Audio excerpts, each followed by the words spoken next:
What if a man, overlooked by society, held within his veins the secret to a lost treasure, seen by all as just another forgotten soul? On a stormy night in 2023, the wail of sirens cuts through the clamor of a restless city. A man in his 40s, clad in worn-out clothes and bearing the weight of exhaustion, is hurried into the crowded emergency ward of a public hospital.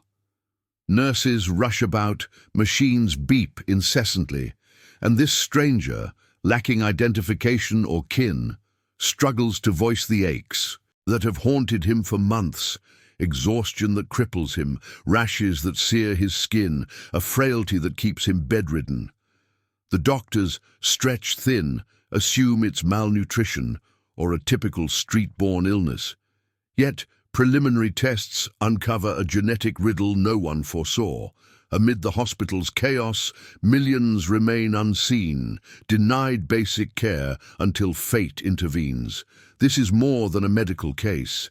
It's the dawn of a truth that lays bare the cracks in a system blind to the powerless. João. Silva, 45, is no mere shadow on the streets.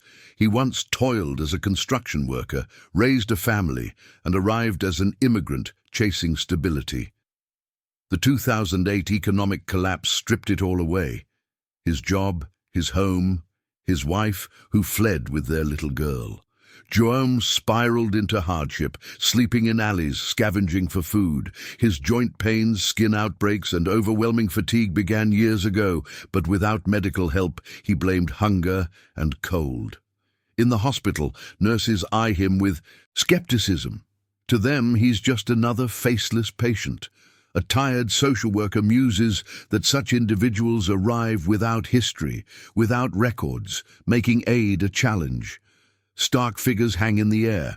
40% of the homeless in the US lack regular health care, their lifespans shortened by 20 years. João, his voice hoarse, whispers, "This wasn't my choice. Life forced me here." He recalls a childhood in a modest Portuguese immigrant home, playing in dusty yards, then standing proud in his work, uniform beside his infant daughter. But shadows fell. Layoffs, evictions, nights under overhangs. Overburdened public hospitals offer mere minutes to assess men like him as queues lengthen. A health policy expert notes, "The system wasn't designed for the unseen. They're statistics, not souls." As João lies frail on the stretcher, his body harbors a mystery poised to transform everything. His rough hands, etched with labor, hint at a future yet unveiled. Curious about how João's journey unfolds and what it reveals about us. Join our channel for more tales that lift the voices of the overlooked. In the emergency ward, João's arrival feels like routine paperwork. Doctors, overworked, chalk it up to malnutrition or a street-acquired infection. A resident, brow furrowed, admits he could hardly speak, so we stuck to basics. Blood tests reveal oddities, unusual enzyme levels, markers defying standard diagnoses. The team pauses. Advanced screening costs too much for an uninsured man. Yet, a volunteer geneticist, part of a research initiative, enrolls João in a free study. Days later, the findings emerge. He carries Fabry's syndrome, a rare genetic disorder causing fat buildup in organs, triggering pain, kidney failure, and collapse.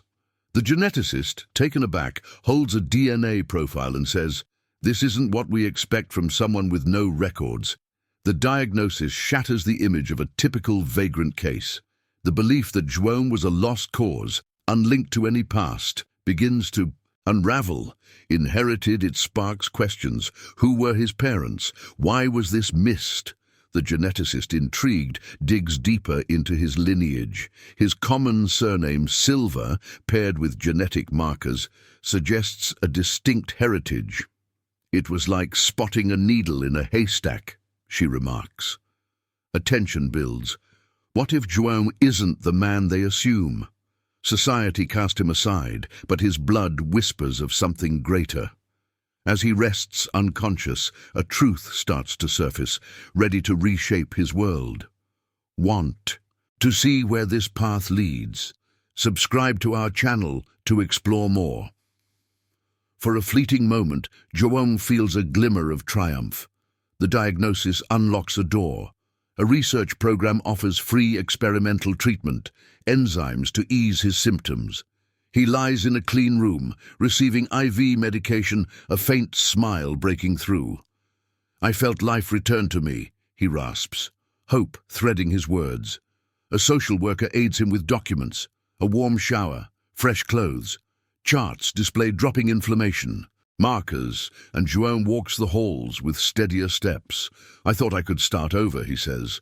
The hospital, nudged by the program's spotlight, grants him temporary shelter, and the staff hails the case as a rare win. But the victory teeters. The treatment isn't a cure, just a pause on his symptoms, and the program has limits. An administrator, scanning budgets, confesses, "We can't sustain him long-term." Unaware, João faces an impending discharge, risking a return to the streets without support.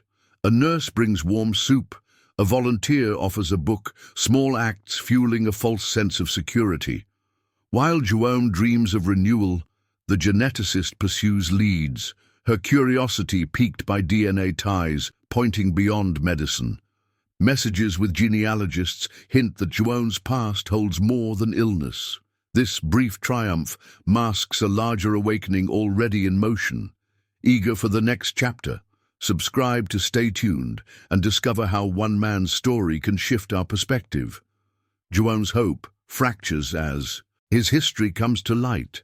The geneticist, driven, cross-references his DNA with ancestry records and unearths a stunning truth. He descends from the Almeida family, Portuguese industrialists who built a fortune in 20th century textile mills. Their wealth, estimated in millions, was locked in a trust after the last patriarch's death, unclaimed for want of heirs.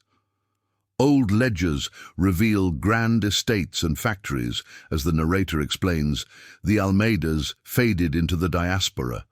Yet João's DNA tells a hidden tale. Trust attorneys question his claim. A homeless man as heir to millions? Doubtful, one says, flipping through files. The hospital, careless with privacy, leaks the story to the media. Bold headlines scream, "Vagrant stakes, claim to lost fortune." Opinions split. Some see João as a victim of a neglectful system. Others, are opportunist. Protests erupt outside with signs demanding fairness. "Why search for heirs only among the wealthy?" an activist cries. João, now aware of his legacy, feels overwhelmed. "I don't seek riches.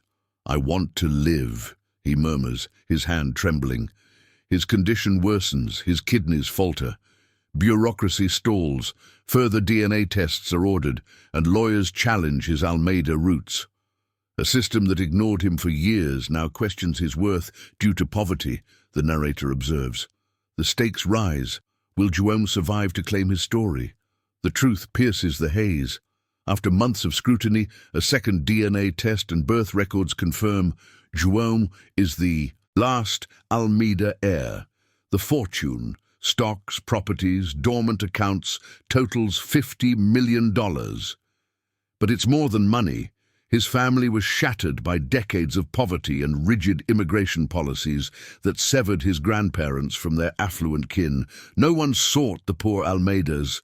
They were invisible, the geneticist says, tracing an ancestry chart. The media seizes the story, and public outrage swells. "How could someone with such rights be left to die on the streets?" a journalist demands on air. Protests grow, with banners calling for healthcare reform. Advocates note that rare diseases go undiagnosed in poor communities, and João becomes a beacon of neglect. He, still hospitalized, watches the uproar on award TV, eyes glistening. "I was nothing. Now I'm seen," he whispers, voice frail. The revelation is bittersweet. Wealth is his, yet his health declines, and the legal fight for the trust lingers. He was always more than the world perceived. The peak arrives in a tense courtroom session. João, frail, confronts lawyers still disputing his legitimacy. In a wheelchair, he coughs as the geneticist presents irrefutable proof. Mid-hearing, he collapses, a kidney failure from his disease. The room falls silent. Doctors rush to his side. The crisis forces a verdict. The judge upholds the inheritance, releasing the fortune. Distant Almeida relatives, moved by his tale, step forward. An elderly cousin, tearful, embraces him. "You're our family. You always were." João channels part of the wealth into a free clinic for the homeless with rare conditions, named Esperança Almeida. His health improves with ongoing care, though scars remain. "I don't want revenge. I want no one to suffer as I did," he says, gazing at the busy clinic. Society responds. Proposals emerge to include genetic testing in emergencies. Lawmakers debate, and João's story compels the world to notice the unseen.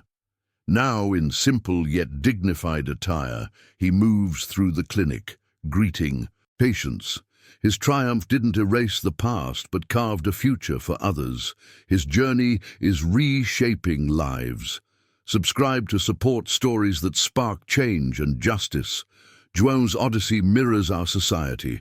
How many wander the streets bearing not just rare ailments, but stories, talents, and rights we overlook? The neglect that nearly claimed him reflects a system favoring the seen, the affluent, the connected, while the vulnerable are reduced to data. A bioethics scholar reflects, health is a right, yet for many a privilege. João's case proves science uncovers truths, but empathy alone can reform systems. Statistics reveal 1 in 2,500 may have a rare disease, yet in impoverished areas, diagnosis arrives too late, or never. The lesson is clear. Invisibility stems not from fate, but from human failing. Faces wait in hospital lines, each a potential João. His tale urges us to look beyond surfaces, to hear the silent, to act before it's too late. How many lost souls are near you, awaiting a chance? Donate, volunteer, or back health initiatives for the needy. Subscribe for more transformative narratives and share this documentary to spread its call. João, in the clinic, smiles at a child, his story echoing, inviting action.